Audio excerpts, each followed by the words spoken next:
Hello everyone, Jack Richards here, or Jack and Richards. Welcome back to my channel. Today I thought we'd talk about a book called The Art of Learning by Josh Waitzkin. I don't have a physical copy of the book. I decided to read it on Kindle instead because I hate the original cover art so much that I'd rather read it digitally because I don't really want that in my house. No offense to Waitzkin or anything, just I have a real problem with bad design. So if I see bad design, I'm probably not going to buy it. But, as I say, don't judge a book by its cover. Though for fun, I did make my own cover of the book, which I show on there, which was fun to do because I do like designing.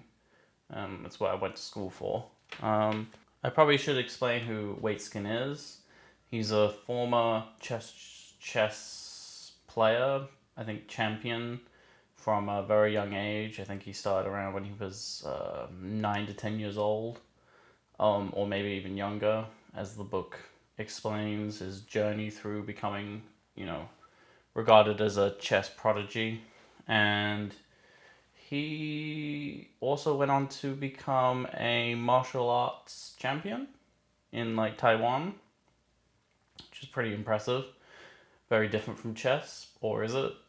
As he does explain in the book, the parallels and similarities between the two. Before I had read this book, I had felt very lost in, I used to be a bit of a workaholic when I was like a freelance animator, and I used to sacrifice a lot of time to my craft, and I got very burnt out. I don't do freelance animation anymore because of that.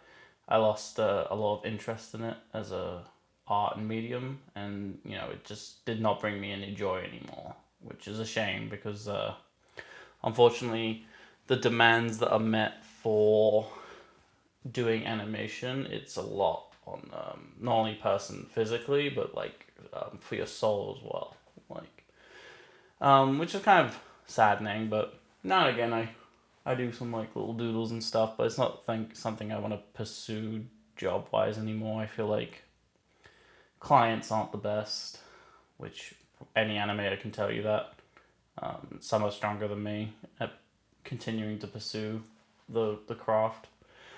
But I remember reading this book and feeling like I could rewire my brain to have a different approach to how I'm learning things. Because after I didn't want to learn about animation anymore, I went on to, pursue animation anymore. I wanted to learn something new.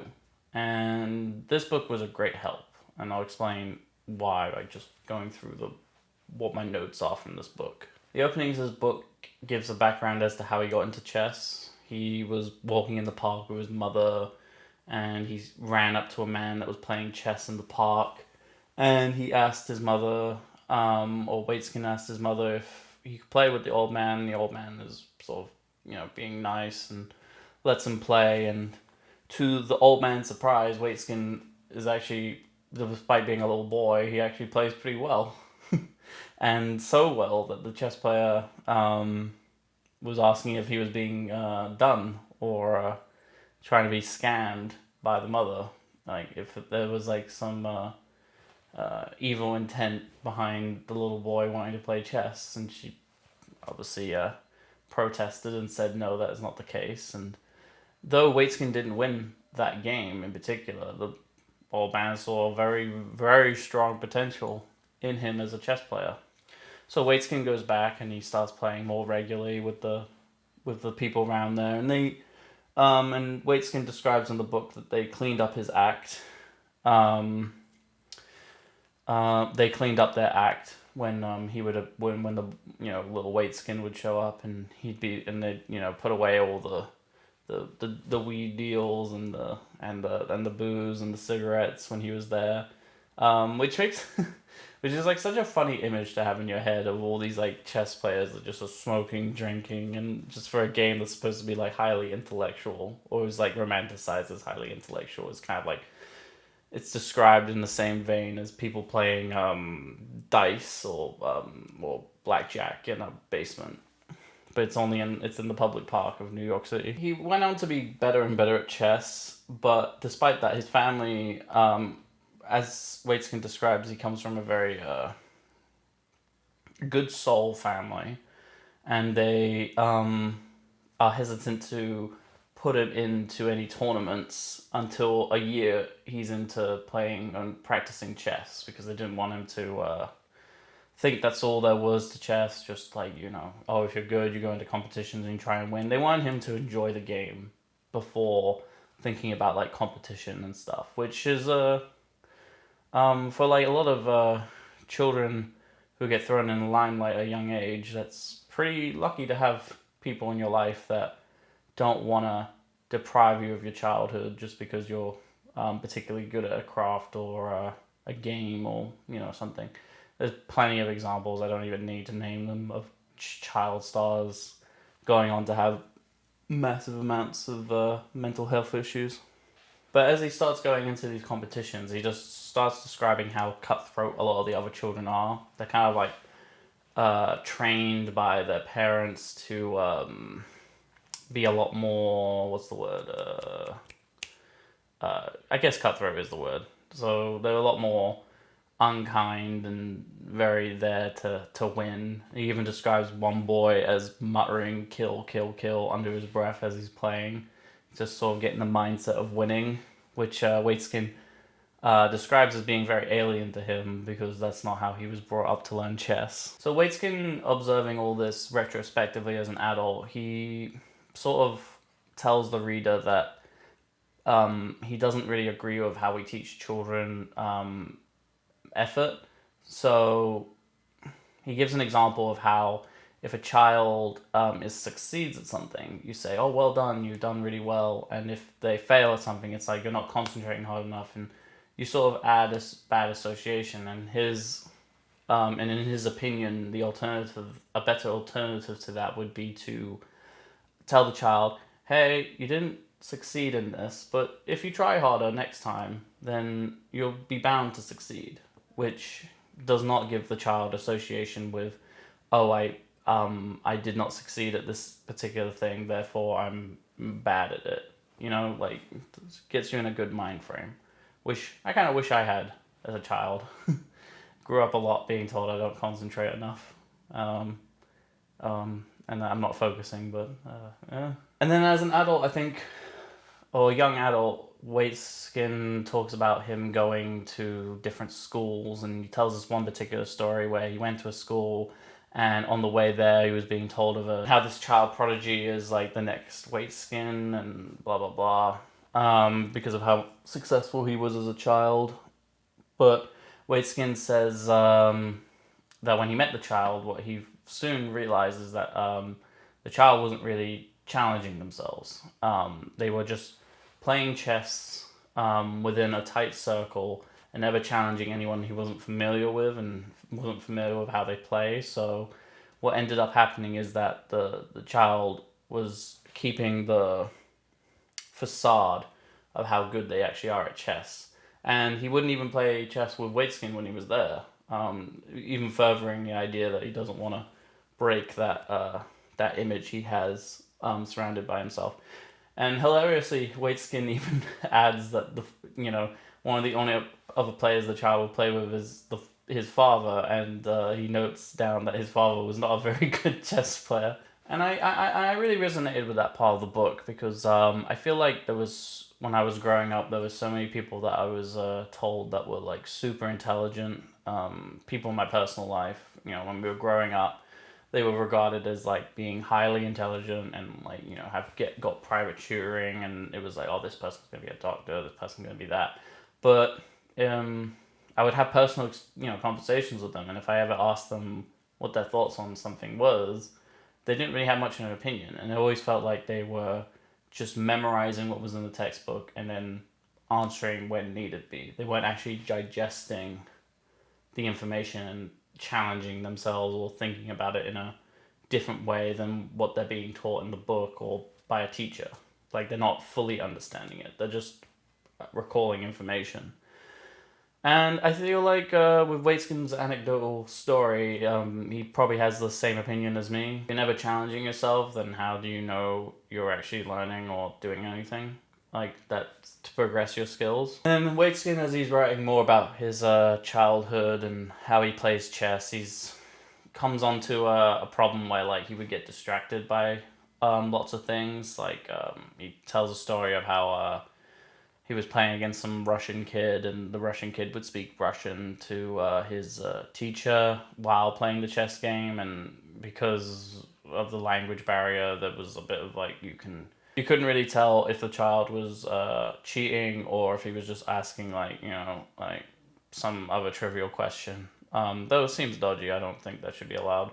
But what Waitzkin kind of proposes is the idea is that like it's not really that he's asking to cheat, perhaps, but it's the distraction in of itself, because now you're angry that the kid is like potentially cheating, and that's going in your head as opposed to the moves you should be making on the chessboard.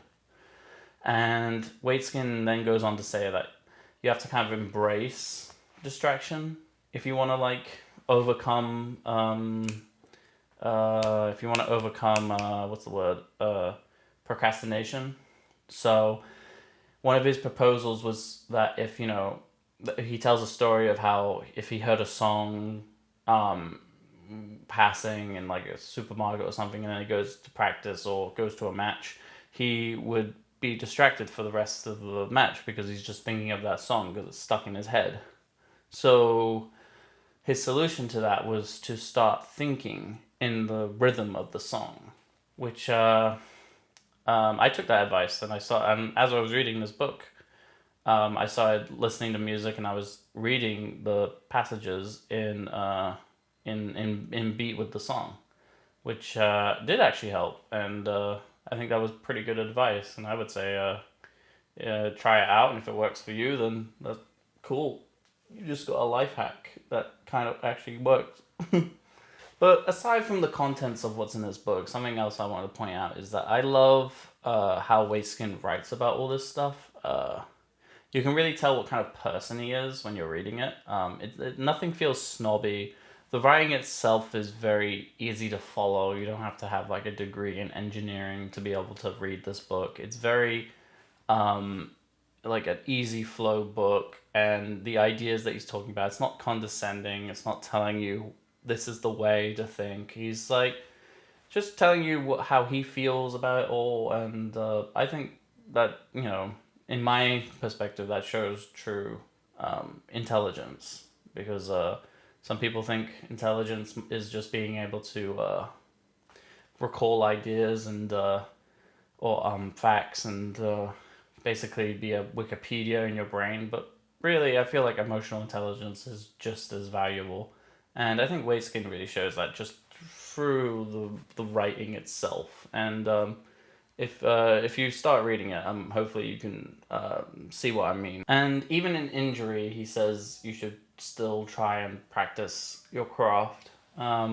because and he writes about like when he gets injured, people would tell him to take time off, but he wouldn't. He would still keep finding some capacity to learn something. And he even writes that what they don't realize is that if I were to stop training whenever something hurt, I would spend my whole year on the couch, which I guess he was in a lot of pain during those years. But he also advises when you lose focus that you should try and take a break for like a few minutes. Like you just put the book down, look out the window or something, and then return to it. Just like kind of restart your brain. So, he's not saying that you shouldn't take any break at all, but like give yourself time to warm up again, but don't take too much time off, I guess. But something that really resonates with me with this book is that he eventually stopped liking chess at some point in his young adult life, because he said he was more concerned with how he looked as opposed to how he was playing.